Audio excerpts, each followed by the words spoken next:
Rukpli Incursion 1 by Matt Edsan. Narrated by Matt Edsan. Chapter 1 Outside of Settlement A23, New Caledonia. Marine Captain Hayes shifted his body along the ground as he peered through the scope. He and Lieutenant Troy were on a ridge at the southern end of a valley. Two enemy Rukpli soldiers stood at the bottom of the valley, which was adjacent to Settlement A23, the largest settlement in New Caledonia. They looked different, Lieutenant Troy said. Hayes nodded. The soldiers he was staring at weren't any of those that had attacked Euphra, humanity's largest colony, 3 months ago. Ever since the end of the ground invasion by the Rukpli, humanity across the Vonia System had been put on alert. While Euphra, as the biggest human colony, had taken the brunt of the Rukpli attack, the smaller colonies across other planets couldn't be complacent. The reality was that humanity had colonized many planets in the Vonia System, just not at the level of that of Euphra. That had been part of the initial exodus from Earth decades ago. Humanity had been clear not to concentrate all its inhabitants on one planet. Nonetheless, human nature was hard to control. Although multiple colonies were established, many gravitated to Euphra, leaving behind the initial settlements. For those who chose to stay back in the original colonies, it was frustrating. But there was nothing the Euphra Council, which was the central governing authority for all the colonies, could do about it. Forcing the people back to their colonies would have caused untold chaos. With the Rukpli invasion over, Hayes doubted the Euphra Council would ever talk about moving people back to the settlements. Instead, the Euphra Council would let the people decide where they wanted to live. "Captain, what are those Rukpli doing?" Troy asked. Lieutenant Troy had been with Hayes' unit from the beginning when they had been deployed to New Caledonia. Hayes trusted Troy more than anyone in his unit. Despite this being his first posting, the man was as sharp as anyone. "I'm not sure," Hayes replied as he continued to peer through the scope. The two Rukpli soldiers were the first sightings in New Caledonia of their enemy. After the Rukpli had withdrawn from Euphra, a general relief had spread across the colonies. Nevertheless, Hayes hadn't expected that to last. The Rukpli may have taken the Trebium mineral and disappeared from Euphra, but that didn't mean they wouldn't see them again. Hayes had been right. A few civilians who had been trekking in this vicinity of the valley had called it in an hour ago. Hayes was glad that the civilians had been wise and not engaged with the Rukpli. Hayes and Troy had immediately taken a transport pod to the perimeter of the valley. Then they had walked over to the position where the Rukpli had been seen. "Captain, they look different from those that attacked Arcadia," Troy observed. His lieutenant was perceptive. The two Rukpli soldiers far below them were standing beneath a tree and looking at each other. "I know what you mean. Why are they just standing there?" Troy asked. "They're talking to each other." "Huh? I'm not sure if you know this or not, but at the cellular level, the Rukpli can communicate with each other." The first time Hayes had been briefed on it, he had been surprised. But then again, he shouldn't have been, since they were dealing with an alien species whose capabilities humanity still hadn't fully discovered. Neither of the Rukpli soldiers had the deadly back-mounted weapons. In fact, neither seemed to be carrying any arms at all, but that didn't make any sense.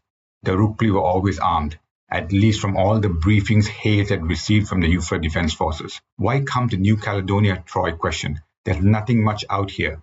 "Don't let the civilians hear you saying that." "Of course, sir." Troy's opinion of the lack of interest in New Caledonia was something that could get him in deep trouble with the locals. This wasn't the first time Troy had talked about it, but Hayes didn't want to hear it. The locals in New Caledonia were proud of their small human colony. Hayes' unit's mission here was to protect the local community, nothing else of his concern. The settlement in New Caledonia was primarily agricultural in nature. Many of the locals had been part of the initial colony that had set up indoor and outdoor farming. To a certain extent, the locals had been successful in growing their settlement. There was even talk of the settlement sending some of their crops to Euphra. The locals had to give thanks to New Caledonia being another planet with a breathable atmosphere, just like Euphra. "Sir, they got something in their hands." Hayes narrowed his eyes. One of the Rukpli soldiers had taken out a long, pointed, dark device. It was as big as the weapon Hayes was carrying. "What's that thing?" Troy asked. "We need to move in a bit closer." Hayes had no fear of approaching the Rukpli soldiers. He and his unit had been injected with the serum. In fact, all Euphra Defense Forces had been given the serum, including those deployed to the other colonies. Hayes rolled away and got to his feet and motioned for Lieutenant Troy to follow him. Chapter 2 Bridge, USS Dauntless. Captain Grisham glanced around the bridge. His vessel was one of the new destroyers with the Trebium hull. Although the Rukpli had withdrawn after the invasion, the construction of the new destroyers at Euphra shipyards had continued unabated. After all the death and destruction left in the wake of the Rukpli invasion, humanity wasn't going to take any further chances. In fact, the urgency to build a bigger fleet had amplified. When Grisham had been promoted to a UFS captain, he had been excited. It was his first command. He still recalled being briefed by Captain Stanley. Although Stanley was only a few years older than Grisham, the man was a legend after everything he had done to repel the Rukpli invasion. Stanley's tenacity was something Grisham hoped one day he could live up to. Grisham turned to his sensor officer. "What is it?" "I'm not sure, sir," the sensor officer replied. Grisham got up from his chair and walked to the sensor officer's station. "What does the reading indicate?" The sensor officer shrugged. "It's gone now, sir. It must have been an anomaly." Grisham narrowed his eyes. "Keep me updated." The UFS Dauntless had been tasked with patrolling the smaller colonies beyond Euphra. They had just arrived in orbit around New Caledonia, which consisted of an agricultural but growing colony. The plan was to stay here a few days and then move on to the next colony. Once they moved from New Caledonia, another vessel would take their place. This form of rotation had been proposed by Admiral Sheldon. It was a good one to counter any potential threats out there. As Grisham returned to the captain's chair, his XO Commander Lopez stepped onto the bridge. Grisham nodded at the young, dark-haired man as he took his seat beside him. "Sir, everything is running smoothly at engineering," Lopez reported. Grisham had sent his XO to make the rounds through the critical departments. "How are the distortion scanners?" "They're working without any issue."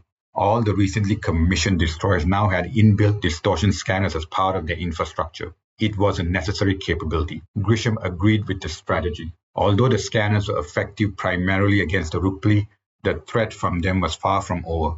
No one doubted that the Rukpli would return. It was only a matter of time. And Grisham wanted his crew and vessel to be ready for it.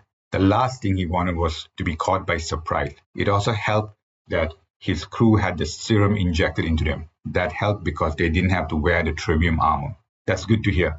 The sensor officer turned to Grisham. "Sir, I got another anomaly." "Put it up on the screen," Grisham ordered. The view screen changed to reveal a red dot on the screen. The sensor officer pointed at it. "This is the new one." Grisham frowned. "Put up the position of the previous one." The view screen updated and a second dot appeared. It dawned on Grisham what was going on. "That's a vessel. It's moving towards the planet." Lopez cocked his head. "But there's nothing there." His XO was still inexperienced in being on board a destroyer. So was most of the crew. That was part of the reality every UFS captain would need to deal with for years to come. However, Grisham didn't know if he or any other UFS captain had the luxury of time. "I think the vessel is cloaked," Grisham offered. Lopez's eyes widened. "I didn't know the Rukpli had that capability." Neither did Grisham, but there was a lot humanity still didn't know about the Rukpli. After the invasion, he had heard that some in the UFS wanted to send a vessel to the Diastro system to gather intelligence on the Rukpli. However, General Sheldon had shut that suggestion down. Grisham understood the general's concerns. Humanity had to rebuild and fortify itself first. That was the priority. Nonetheless, the lack of information about the Rukpli was a big hole that needed to be filled. Eventually, someone would need to go to a Diastro system. "How do we prove it?" Lopez asked. "Give me the next anomaly's position when it occurs," Grisham ordered. "It's coming in now and I'm putting it up on the screen," the sensor officer replied. The third red dot appeared on the screen. "Plot a trajectory of those dots," Grisham said. "Affirmative," the sensor officer replied. A line appeared on the view screen. It was as Grisham had suspected. The dots formed a distinct pattern. "It's a vessel," Lopez admitted. That possibility was looking more and more likely. "What are your orders, Captain?" Lopez asked. "Target on the next position of the anomaly and fire on it," Grisham ordered. He had enough of the secret Rukpli vessel. It was time to show them that humanity had the capability to track a cloaked vessel. Chapter 3. Outside of Settlement A23, New Caledonia. Hayes was breathing hard as they crept forward down into the valley. Although he knew the Rukpli couldn't body jump into him, Hayes wasn't taking any chances. The fact that these Rukpli soldiers looked different was worrying. Was this another arm of the Rukpli? If so, Hayes would need to inform Euphra Defense Forces Central Command back on Euphra. He came to a stop at a set of trees and took cover behind them. Hayes pulled out his scope and peered through it. "That device is now pressed into the ground." "What for?" Troy asked. "I still can't tell." The Rukpli soldiers were up to something, but he still couldn't figure it out. He looked at the Rukpli uniforms. "I don't think those are soldiers." "Why?" Troy asked. "I'm thinking they're science officers," Hayes said. His suspicions would make sense since the Rukpli appeared to be unarmed. But if his suspicions turned out to be true, it opened an array of questions. Why were Rukpli science officers on New Caledonia? And what were they up to? It had to do something with that device pressed to the ground. Should we try to capture them? Troy asked. His lieutenant was making a bold suggestion. Hayes would be the first to admit that he had also flirted with that thought. There were several things working in their favor, not the least that they had the serum and that they were armed. The Rukpli science officers wouldn't have a chance against them. Nevertheless, Hayes preferred a cautious approach. From everything they knew of the Rukpli during their attack and invasion of Eufra, the enemy couldn't be taken for granted. I thought of that too, but we shouldn't risk it, Hayes said. Let's see where they go from here and follow them. Troy nodded. The two Rukpli officers began walking deeper into the valley. Hayes frowned. Were they heading to their vessel? It was possible. Hayes nudged Troy and they began to slowly follow the Rukpli officers. The two officers walked across the valley in calculated steps. At one point, the Rukpli officers stopped, forcing Hayes and Troy to crouch down. Stay down, Hayes warned. Sweat was beginning to pour down his neck. His heart was pounding. Although he had been agreeable to engage the Rukpli officers earlier, Hayes wasn't sure about it now. Maybe he should have called in reinforcements. Then weapons fire roared over their heads. Hayes suppressed a sigh. They had been discovered. I thought they were unarmed, Troy muttered as he returned fire. A wrong assumption. That was the first mistake they had made. Hayes couldn't afford any more mistakes. He pulled out his device and pressed on a button. An emergency message would be sent back to the Eufra Defense Forces Command Center. Hayes peeked around the boulder they had taken cover behind. Weapons fire continued to slam against the boulder. The two Rukpli officers or soldiers were relentless. We are pinned down here, Troy hollered. Hayes pulled a grenade from his pocket and hurled it towards the Rukpli officers. An explosion ripped along the ground, shaking his boots. Hayes jumped out with his weapon in front of him. Dust and debris blocked his view from the position where the Rukpli soldiers had been standing. Can you see them? Hayes asked. Troy shook his head. As the cloud of dust settled, movement on Hayes' left caught his attention. The two Rukpli officers were racing away. Hayes broke into a run. Chapter 4. Bridge, UFS Dauntless. Captain, I got the next anomaly's position, the sensor officer reported. Grisham didn't need to wait one more second. Fire at that position. Missiles fired, the tactical officer stated. The contrails of two missiles appeared on the view screen as they flew towards the cloaked vessel. Grisham leaned forward in his chair and watched as the missiles headed to the supposedly cloaked Rukpli vessel. One missile missed its target, but the second one hit something. A small light appeared and then disappeared quickly. Is the vessel still moving? Lopez asked. I'm waiting for the next reading, the sensor officer reported. Grisham was getting impatient with his bridge crew. What's the status? No further anomalies, the sensor officer reported. Did we destroy them? The navigation officer asked. Grisham got to his feet and walked closer to the screen, rubbing his chin. Unlikely. The vessel is still out there. Since it now knows we know about it, I think it's waiting it out. How long can they wait? Lopez asked. Until we move on, Grisham replied. Nonetheless, he had no intention of moving away. He would get his bridge crew to watch the cloaked vessel like a hawk. Do we fire again, sir? The tactical officer asked. Negative, Grisham replied. Let's wait and watch. Grisham narrowed his eyes. It was now a waiting game to see who would blink first. He then returned to his console and opened a private comms to Admiral Sheldon. Captain Grisham, what is it? Sheldon asked. Grisham updated him on the series of anomalies and the potential cloaked vessel. How certain are you of this? Sheldon asked. We haven't confirmed it yet. I need you to find out if the Rukpli are using a cloaked vessel, Sheldon ordered. We don't have any intelligence of them using such vessels in the past.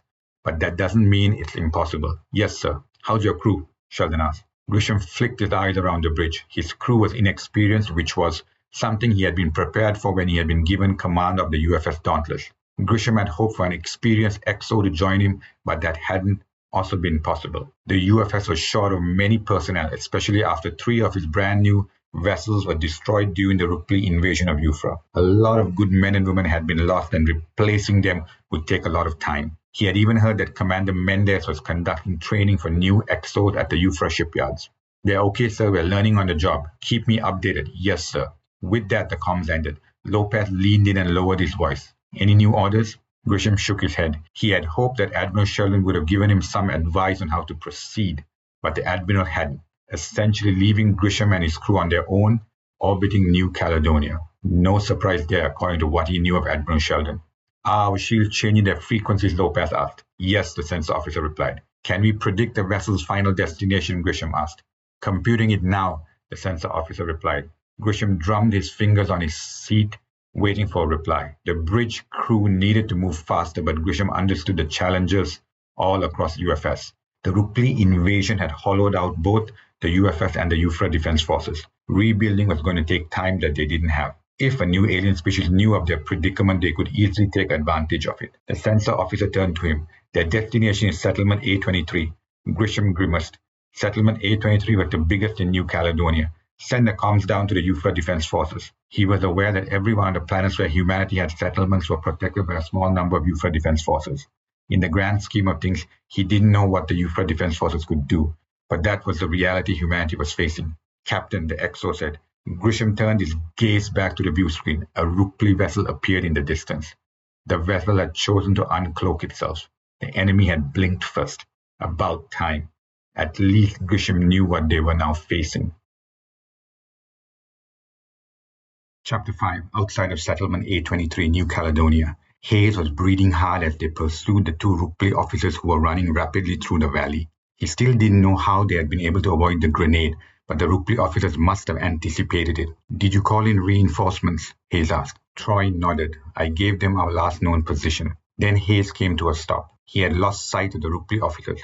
Where had they disappeared to? Can you see them? Troy shook his head. A sound of an engine reached Hayes' ears. A vessel was incoming. He didn't have to guess that it would be a Rukpli vessel. Hayes looked up into the sky. A shadow flew over him, heading to an open field ahead of them. Hayes broke into a run, heading for the open field. It was the only location around here where a vessel could land. Hayes glanced back and was relieved to see that Troy was with him. As they approached the open field, Hayes caught a glimpse of a shuttle hovering over the open field. It made sense, especially after he had received the comms from the UFS of a Rukpli vessel in orbit. The shuttle must have come from that Rukpli vessel. I see them, Troy said. The two Rukpli officers were standing at the center of the open field. Hayes aimed his weapon and fired it at the Rukpli officers. Both officers ducked at the sound of the weapon's fire. Hayes grimaced. He lost sight of them. Fire at the shuttle, Hayes ordered. Yes, sir. They began unleashing streaks of weapon fire at the shuttle, but it appeared to be in vain. The shuttle then turned towards them. Take cover, Hayes hollered as the shuttle fired its weapons at them. Hayes dove to the side and rolled behind a boulder. Explosions ripped behind him as dust and debris shot into the sky. Hayes began crawling away on his stomach. He glanced back and sighed. Lieutenant Troy's dead body lay behind him. Hayes kept his head low, struggling to control his emotions. Troy had been a good lieutenant with the potential to be a captain in the not-so-near future. With Troy dead, everything was gone. It was Hayes' first loss of a soldier under his command, as his unit had been formed after the Rukpli had withdrawn from UFRA. A soft thud reached Hayes' ears. He got to his feet, turned around and began firing at the shuttle that had just landed. He sprinted forward, but it was too late. The shuttle lifted off the open field and began flying away. Hayes waved frantically at it, firing his weapon. Soon the shuttle left his sight. Sir, a voice boomed behind him. Hayes swirled around. It was two of his unit's men. Hayes lowered his weapon. Lieutenant Troy is dead. Please take his body back. The two men nodded and walked over to Troy's dead body. Hayes holstered his weapon and scanned the valley. He still didn't know what the two Rukpli had been doing down here. The Rukpli's decision to visit New Caledonia wasn't by random chance. There was a purpose and he needed to uncover it. By now his two men had put Troy's dead body in a body bag and were about to carry it away. Hayes turned to them. I'm going to be heading back to a position where we first met the Rukpli. Once you get back to the settlement, join me at this position. The two men nodded and walked away. Hayes then turned and began to retrace his steps back to the initial sighting of the Rukpli officers. There was something out there. He was sure of it. Chapter 6. Bridge UFS Dauntless. The Rukpli vessel was as big as the UFS Dauntless, but it looked to be of a different configuration from those that had participated in the UFRA invasion. Its cylindrical configuration piqued Grisham's curiosity. He was upset that such a large vessel had been able to remain undetected. If not for the anomalies, the Rukpli vessel would have headed down to the surface of New Caledonia. It's firing a beam on us, the sensor officer shouted. A shudder rolled through the vessel as Grisham gripped the sides of his chair. Damage reports? Lopez asked. Negative, sir, the sensor officer reported. Fire our missiles, Grisham ordered. Firing, the tactical officer reported. Two more missiles shot out of the UFS Dauntless, heading towards the Rukpli vessel. The Rukpli vessel took evasive actions and the missiles missed their targets. Fire again, Grisham said. Captain, we have another contact behind us, the sensor officer reported. Put it up on the screen, Grisham said. "It's a smaller vessel and is firing on us," the sensor officer replied. "How did that get there?" Grisham demanded. No one responded to him. He didn't have to guess that his bridge crew had messed up. During the briefings before he took command, UFS had informed him of trying to minimize the mistakes. At that time, Grisham had listened with shocked silence to the errors that the bridge crew on the UFS Winston and even the UFS Intrepid had made. He had vowed to himself not to do those things. Nonetheless, Grisham was now facing the same situation. He clenched his jaw. This was unacceptable. The second wave of missiles didn't do any damage to them, the tactical officer reported. Another beam incoming. "What about the vessel on our rear?" Lopez asked. "Our shields are holding," the sensor officer replied. "Wait, we have a breach." "Where?" Grisham asked. "Level 2, the sensor officer reported. "Has anyone boarded our vessel?" Lopez asked. With the changing frequency modulations, Grisham hoped the Rukpli wouldn't be able to board his vessel. The last thing he wanted was to fight with the Rukpli soldiers on board his vessel. "Not yet," the sensor officer replied. Grisham turned to his XO. "Commander, get down there now." Lopez nodded, gestured to two officers and left the bridge. Grisham turned his attention back to the Rukpli vessel. "Can you hail them?" "Trying, sir," the sensor officer replied. No reply. Grisham rubbed his chin. One thing kept bothering him. Except for the beam, the Rukpli vessel had chosen not to fire its weapons at them. Was that intentional? Was it because the vessel had one of its shuttles sneak behind the UFS Dauntless? Grisham didn't like considering that possibility. The sensor officer turned to him with a pale expression. "Captain, we have two Rukpli on level 2. Grisham jerked his head back. He didn't know how it was possible. The hull of the UFS Dauntless was lined with Trebium. Added to that was the changing shield frequency modulation. Despite that, the Rukpli had come on board the vessel. The Rukpli had somehow again adapted to them. Grisham opened the comms to Lopez. "We have two Rukpli on board the vessel. You need to neutralize them." "Yes, Captain," Lopez replied. Grisham couldn't believe that he had been outmaneuvered by the Rukpli. Chapter 7. Level 2 UFS Dauntless. Commander Lopez crept forward from the lift doors with his officers beside him. All of them were carrying the rifle blasters. Lopez knew he had the advantage because all the crew had taken the serum. The serum was a game changer and it would put the Rukpli on the defensive. Despite that, Lopez tried not to be complacent.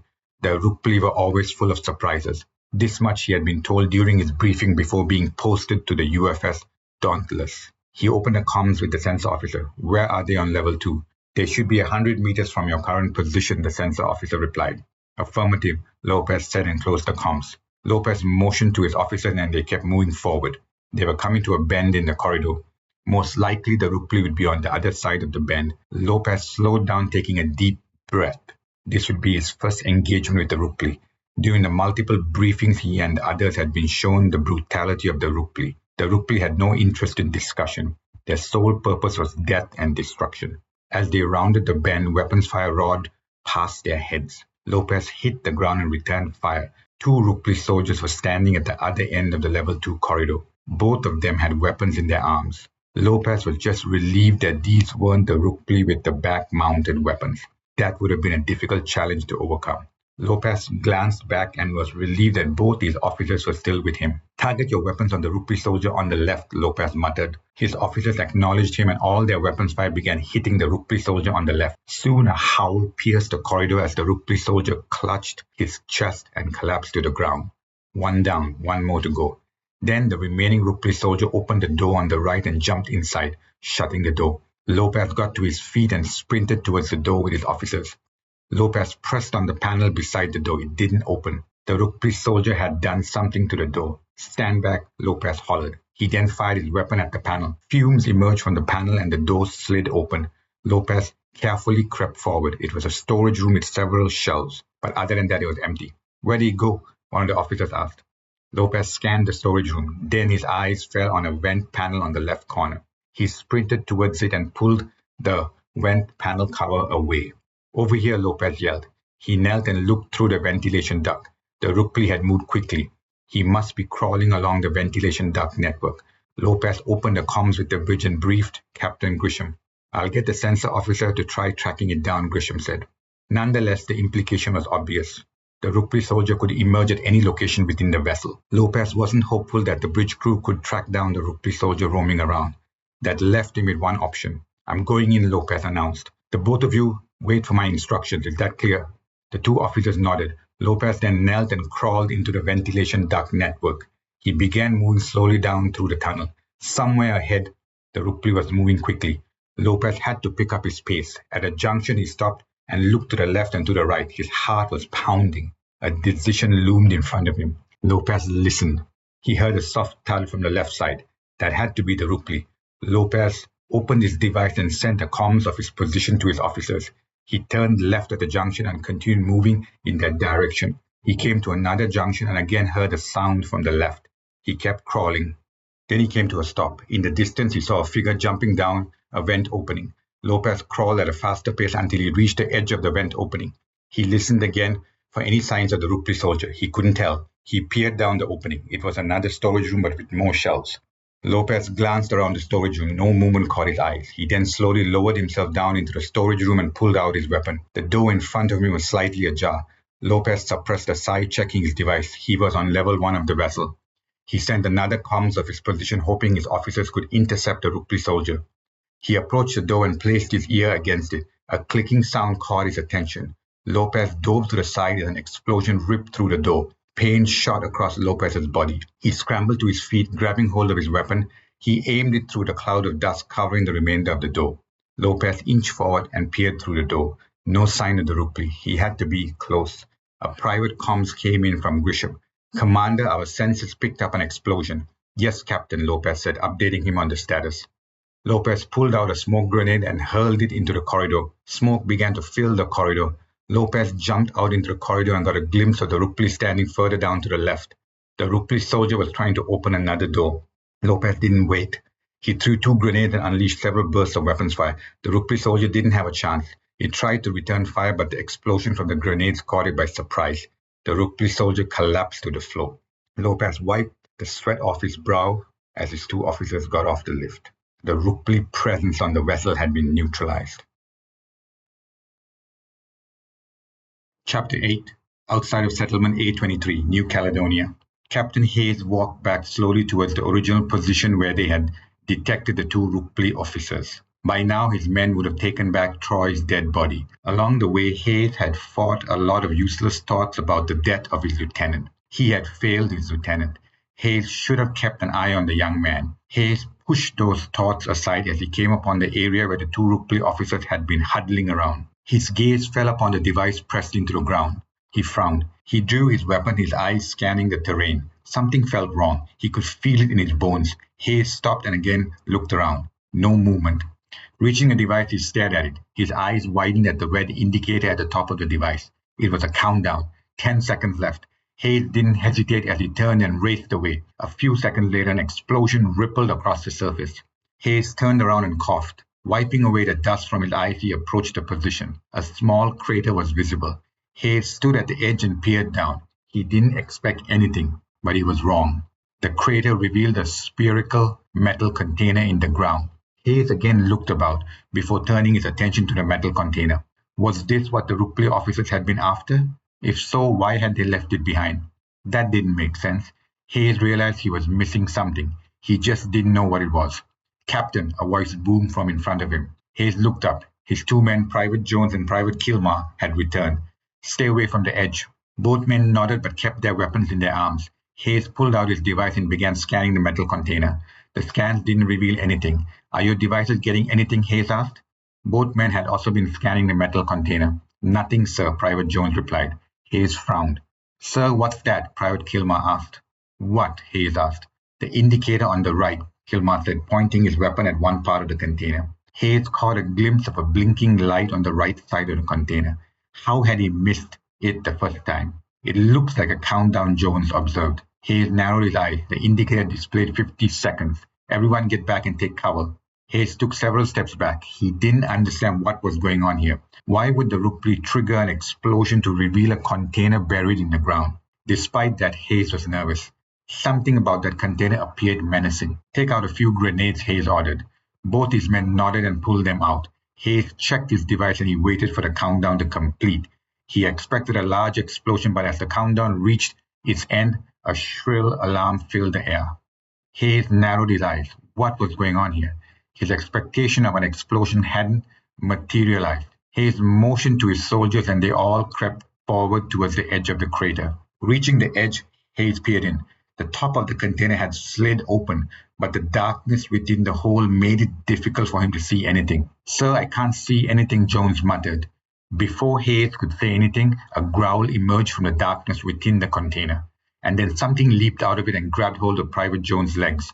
The soldier lost control, his weapon falling away as he fell into the container. Hayes began firing into the hole.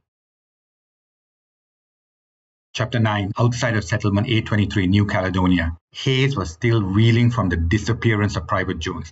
Everything had happened so quickly that Hayes hadn't had the time to react. He also hadn't been able to see what had emerged and grabbed Jones by the legs. Hayes stopped firing his weapon and motioned Private Kilmer to step away from the edge. The container held an alien, at least one. Was it another Rukpli? Somehow Hayes got the feeling it was not a Rukpli. The growling sound returned as Hayes took another step back, keeping his weapon in front of him. Something was thrown out of the container. Hayes' blood ran cold. It was a body or what was left of it. "Is that?" Kilmer began. No one needed to tell Hayes that it was Private Jones' remains. His skin had been torn apart and his bones were everywhere. Whatever that thing was inside the container, it had devoured Jones. There was only one thing left to do. Hayes took his grenade and showed it to Kilmer, who nodded. Hayes did a countdown. 3, 2, 1. They both shoved the grenades down the hole, but as they did, a figure climbed out of the hole and disappeared from their sight. Explosions ripped from within the crater, shaking the ground beneath Hayes. Hayes flicked his eyes about the area. Sweat was pouring down the back of his neck. "That thing escaped." "I saw it too," Kilmer said. Again, it had been too fast for Hayes to observe the figure, but it wasn't a Rukpli. It looked thinner with a large head. Hayes gestured to Kilmer, who came up beside him. "You cover my back." Kilmer nodded as they both stood against each other, watching for any movement in the trees around them. Hayes' weapon hissed softly. "Movement 10 o'clock, 20 meters, Kilmer whispered. Hayes shifted his head and weapon slightly in that direction. However, he couldn't see anything. The alien creature was cunning. They only had a solitary target. A distinct clicking of alien claws reached his ears. He hadn't noticed a sound earlier when the figure had leaped out of the crater. "Eyes sharp," Hayes warned. "It's trying to scare us." Hayes still didn't have a visual on the alien creature that had devoured Private Jones. Hayes tried not to linger on those thoughts. He could do that later once they neutralized the alien creature. His back lightly touched that of Kilmer. Movement on Hayes' left caught his attention. Hayes unleashed bursts of weapons fire. A figure moved away from his weapons fire. "Don't move," Hayes hollered. The alien creature wanted the two of them to separate, but Hayes knew better. Together, he and Kilmer were a serious threat to the alien creature. Then a howl pierced the air. It sent shivers down Hayes' spine. The sound only confirmed that they weren't dealing with a Rukpli. It was something very different. Another howl emerged, and a figure appeared to be running towards them. Hayes lifted his weapon. "Fire now." Both he and Kilmer unleashed their weapons fire at the approaching figure. The clicking sound of alien claws grew louder. Hayes didn't hesitate as he pulled out two grenades and waited. The timing was crucial. The figure was nearly reaching them. Hayes shoved Kilmer to one side and hurled the two grenades at the figure. Hayes then jumped back into the crater as two explosions shot out ahead of him. Hayes pointed his weapon up, waiting for the alien creature to attack him, but nothing happened. Hayes slowly climbed out of the crater and found the alien creature dead on the ground. One of its legs was missing. Its head had multiple wounds. It didn't matter. The blue-skinned alien was dead. Its mouth hung open, with its sharp white teeth glistening. Kilmer came up to Hayes. "What is it?" Hayes shook his head. "I'll need to report it back to the Euphra Defense Forces. We're dealing with something new." Chapter 10. "Captain, we have another shuttle heading towards the Rukpli vessel," the sensor officer reported. "Where did it come from?" Grisham asked. "The planet's surface," the sensor officer replied. The Exo stepped onto the bridge as Grisham looked at the view screen. "Fire upon it." "We can't, sir," the tactical officer replied. "The Rukpli vessel is moving to cover the shuttle." Grisham slammed his fist on the side of his chair. The Rukpli shuttle had appeared out of nowhere, but it was becoming obvious that the Rukpli vessel had been waiting for the shuttle. "The shuttle has gone into the vessel," the sensor officer reported. "What about the other shuttle that was behind us?" Rukpli Incursion 1 by Matt Edsan. Narrated by Matt Edsan. Chapter 1. Outside of Settlement A23, New Caledonia. Marine Captain Hayes shifted his body along the ground as he peered through the scope. He and Lieutenant Troy were on a ridge at the southern end of a valley. Two enemy Rukpli soldiers stood at the bottom of the valley, which was adjacent to Settlement A23, the largest settlement in New Caledonia. They look different, Lieutenant Troy said. Hayes nodded. The soldiers he was staring at weren't any of those that had attacked Eufra, humanity's largest colony, 3 months ago. Ever since the end of the ground invasion by the Rukpli, humanity across the Vonia system had been put on alert. While Eufra, as the biggest human colony, had taken the brunt of the Rukpli attack, the smaller colonies across other planets couldn't be complacent. The reality was that humanity had colonized many planets in the Vonia system, just not at the level of that of Eufra. That had been part of the initial exodus from Earth decades ago. Humanity had been clear not to concentrate all its inhabitants on one planet. Nonetheless, human nature was hard to control.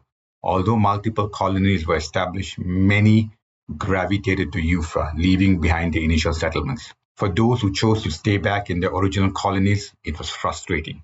But there was nothing the Eufra Council, which was the central governing authority for all the colonies, could do about it. Forcing the people back to their colonies would have caused untold chaos. With the Rukpli invasion over, Hayes doubted the Eufra Council would ever talk about moving people back to the settlements. Instead, the Eufra Council would let the people decide where they wanted to live. Captain, what are those Rukpli doing? Troy asked. Lieutenant Troy had been with Hayes' unit from the beginning when they had been deployed to New Caledonia.